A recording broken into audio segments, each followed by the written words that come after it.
Well, I got some concrete down there. It was a lot of work because I had just a really small access, had to make chutes out of sewer pipe. But it's down there. Now they can put the heater down there. So this is where I had to shove all the concrete through. Okay. So the first day what I did is the little wall right there. The little wall, and then let's go down there and look at it, okay? Because it's still kind of wet. We just poured this last section today.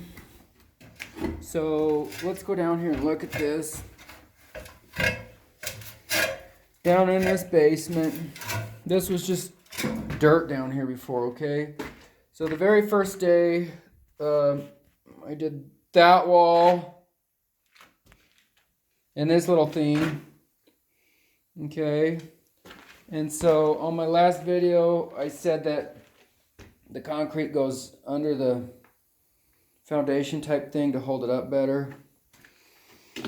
So then the next day, I stripped the forms off here. I had the rebar coming out. Then the next day I did this little section right here. And that's just how it comes off the forms. I vibrated it in. But it doesn't have to be really pretty. I mean, it's straight, you know. You can kind of see that. I made my forms straight and I braced them up.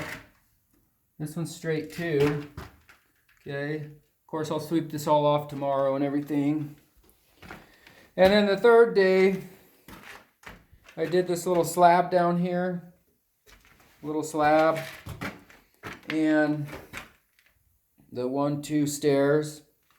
And then today, we had to shove all the concrete through that hole. I had a chute right here, chute, and then it dropped down clear over there. So the concrete wouldn't go down the chute because it wasn't on a very steep angle, so I had to push it all down with the shovel. And that was pretty hard, but we got it all down there.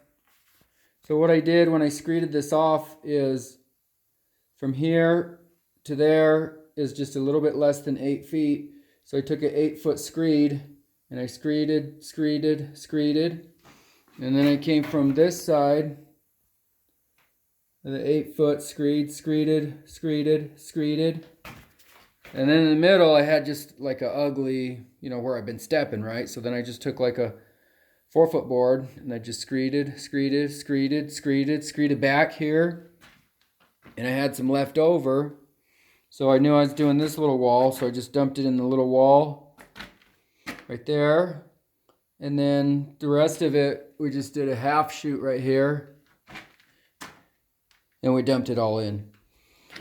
So I'm sorry I didn't get all that on video. I just have to summarize, because even if I did have someone here filming me, they would probably fall through the floor because there's no floor up there. So, I mean, and I can't really set my camera up. So I'll just have to tell you how it went.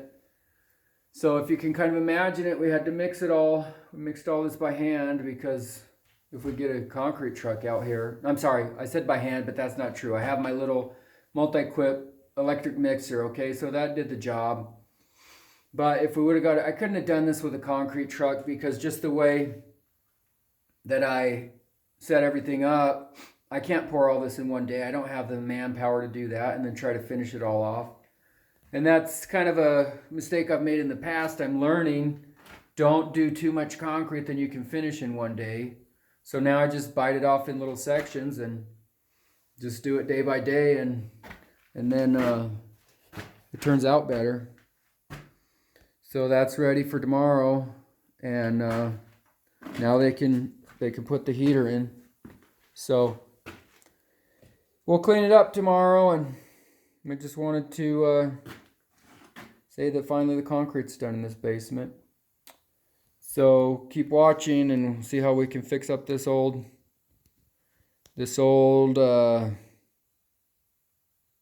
I don't want to say this old house because that's too cliche, but that's all it is. So anyway, bye.